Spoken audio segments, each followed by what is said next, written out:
इसे औपचारिकता नहीं समझिएगा, पर मैं समझ में नहीं आ रहा कैसे श्री जी को और डॉक्टर हई साहब को धन्यवाद दूं कि वो खुद आए, मुझे आमंत्रित किया।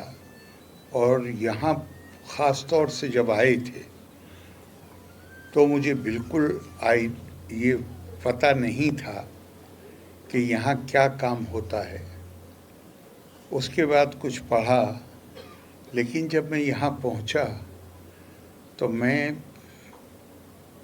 मेरी जो भावनाएं हैं, जितनी मुझे प्रसन्नता है, खुशी है, मुझे उसके लिए शब्द नहीं मिल पा रहे। क्या शानदार काम आपका, वाह। और अगर मैं ये भी कहूँ कि पिछले 6 महीने में ये कार्यक्रम ऐसा है जिसने मुझे सबसे ज़्यादा अंदर से प्रसन्नता दी है, तो भी गलत नहीं होगा। तो सबसे पहले तो मेरा दायित्व है कि मैं वो विभूति जिसने इस संस्था की कल्पना की और इसको मूर्त रूप दिया, सबसे पहले उनकी स्मृति में अपनी श्रद्धा सुमन अर्पित करूं, उन्हें याद करूं। और वो तो ये ऐसा काम किया है कि ये जैसे एक लैंप, एक दीपक से आप बहुत सारे दीपक रोशन कर सकते हैं, ये वैसी संस्था है जिससे बहुत लोग, मैं तो चाहता हूँ बहुत लोगों को बुलाइए यहाँ एक के बाद एक को, लोग इससे प्रेरणा लें। इसलिए कि यहाँ आने के बाद मुसहर समाज के बारे में और भी कुछ लोग मिले जिनसे मुझे पता चला कि इस समाज के लोग मैं विस्तार में नहीं जाऊंगा, लेकिन किस पिछड़ी अवस्था में अपना जीवन यापन करते हैं। और एक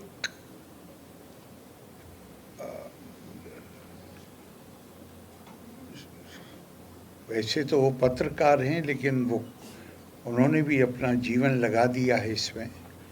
वो मुझे बता रहे थे कि सबसे बड़ी दिक्कत ये है कि जब हम मुसहर टोले में जाते हैं और उनसे बच्चों को पढ़ाने के लिए कहते हैं कोई दूसरा नहीं पढ़ा रहा बच्चों को, आप हमको क्यों कह रहे हैं?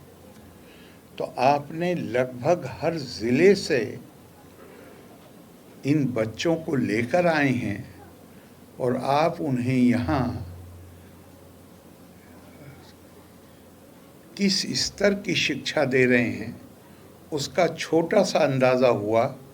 अंदर आने के बाद जो बच्चों ने प्रोजेक्ट तैयार किए हैं, वो प्रोजेक्ट अपने आप में तो प्रभावित करते ही हैं, मगर मैं ज़्यादा प्रभावित हुआ कि जिस तरह बच्चों ने उसके बारे में पूरा विस्तार से बताया। मैं आपको किन शब्दों में आपको बधाई दूं, आपको साधुवाद दूं, आपकी प्रशंसा करूं, सराहना करूं, मेरी समझ में नहीं आ रहा।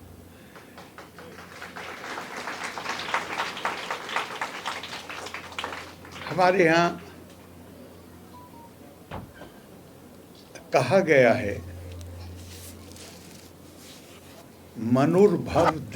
मनुर्भव जनिया दैवीयम जन्म।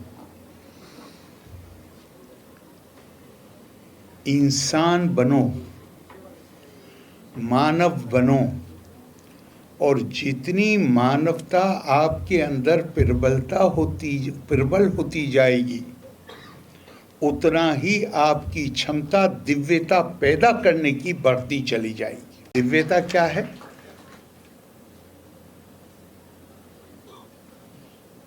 और एक मैं आपको बताता हूँ। आहार, खाना, निद्रा, नींद, भय, डर, इसलिए कि इंसानों का सामना अल्टीमेटली मौत से है, तो उन्हें डर भी है, उनके अंदर नैसर्गिक तौर पर, नेचुरल मैथुनम, हमारा परिवार बढ़े, ये वो इच्छाएं हैं सामान्यचा पशुभिर नरानाम। ये वो ज़रूरतें और इच्छाएं हैं जो इंसानों में और पशुओं में, हर जीव में, हम अकेले नहीं हैं इस धरती पर, लाखों करोड़ों प्रजातियां हैं जीवों की, लेकिन इंसान में और बाकी प्रजातियों में ये इच्छाएं समान रूप से पाई जाती हैं। धर्मो ही अधिको विशेषो, मानव में क्या चीज ज्यादा है? धर्म। और वो क्या कहा? धर्मो ही अधिको विशेषो धर्मेण हीना पशु भी समाना। और जिसके अंदर धर्म का भाव नहीं है वो जानवर से बेहतर नहीं है, वो जानवर की तरह। इससे हमें ये समझने में भी मदद मिलती है कि भारतीय परंपरा में धर्म का मतलब क्या है। धर्म का मतलब ये नहीं है, वो तो बहुत सारे 23 से ज़्यादा अर्थ हैं। उसमें एक कहीं वो भी है अपनी श्रद्धा को अभिव्यक्ति देना, लेकिन सबसे बड़ा परहित सरिस धर्म नहीं भाई। अपनी ज़रूरतों से ऊपर उठ के, अपनी स्वार्थ से ऊपर उठ के दूसरों के बारे में सोचना, उससे बड़ा कोई धर्म नहीं। हमारी सफलता ये नहीं है कि हम सीढ़ियों पर काम, दुनिया में जो कामयाबी जिसे कहते हैं उसकी सीढ़ियों पर चढ़ते चले गए। कामयाबी असल में तय होती है सफलता कि कितने हमसे पीछे जो हैं, कितनों का हाथ पकड़ के हमने ऊपर उठाया। तो सिन्हा साहब ने जो कल्पना की, स्वर्गीय सिन्हा जी ने, वो समाज के उस वर्ग के बारे में की जो सबसे ज़्यादा कमज़ोर, सबसे ज़्यादा वंचित, मार्जिनलाइज्ड।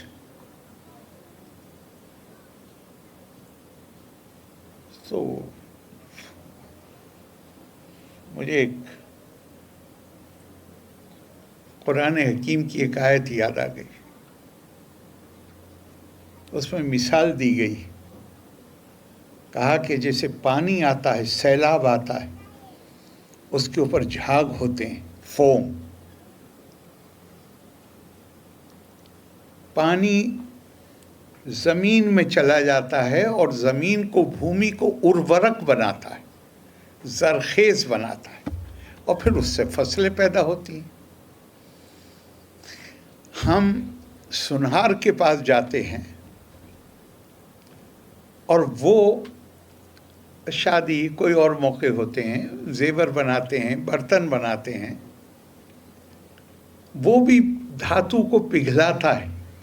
और जब वो धातु को पिघलाता है तो उसके ऊपर भी झाग आते हैं, झाग नष्ट हो जाते हैं और धातु जो है उससे जेवर और बर्तन बनाए जाते। ये मिसालें देखिए कुरान में कहा गया, फ़अम्मा ज़बदो फ़यज़हबु जुफ़ाअन व अम्मा मा यनफ़उन्नास फ़यमकुसु फ़िल अर्द। जो कोई भी दूसरों के लिए फ़ायदेमंद नहीं है वो झाग की तरह नष्ट हो जाता है। और वादा किया गया कि जो दूसरों को फ़ायदा पहुंचाता है उसको हम ज़मीन में ज़िंदा रखते हैं। अब अच्छे अच्छे काम करने वालों की उम्रें 500 साल तो नहीं होती, तो वादा का क्या मतलब हुआ? वादे का मतलब ये है कि जो कल्याणकारी काम वो करते हैं उसके फ़ायदे जब तक लोगों को मिलते रहेंगे, वो आदमी रहे या ना रहे, उसको लोग याद करते रहेंगे, उसके लिए अच्छी बात करते रहेंगे। Oh, I was really impressed by the children. और ये आलोका जी आपके लिए भी, इसलिए कि अच्छे काम में हाथ बटाना, उसका समर्थन करना, सहायता करना।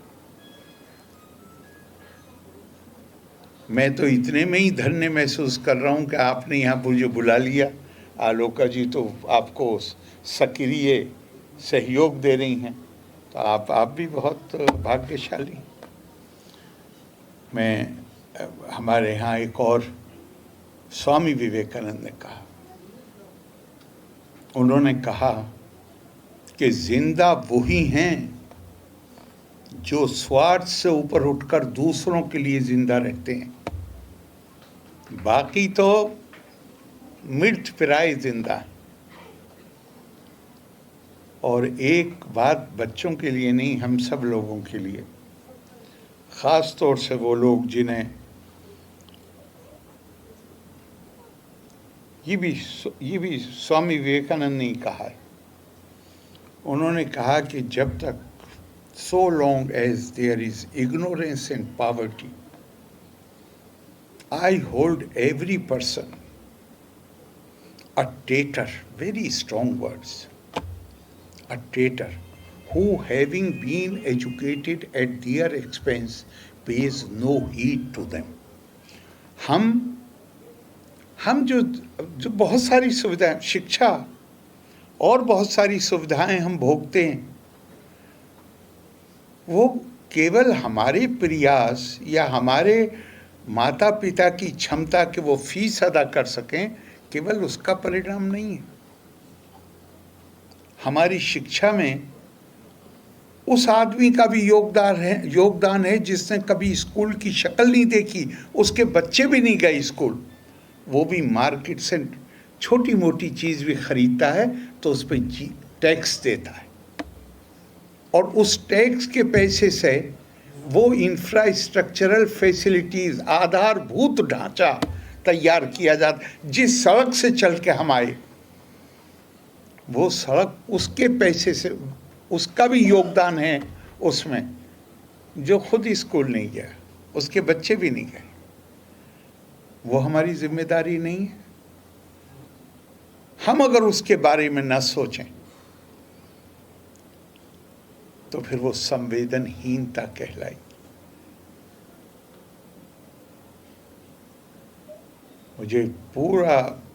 मुझे बहुत ही अच्छा लगा है यहाँ का।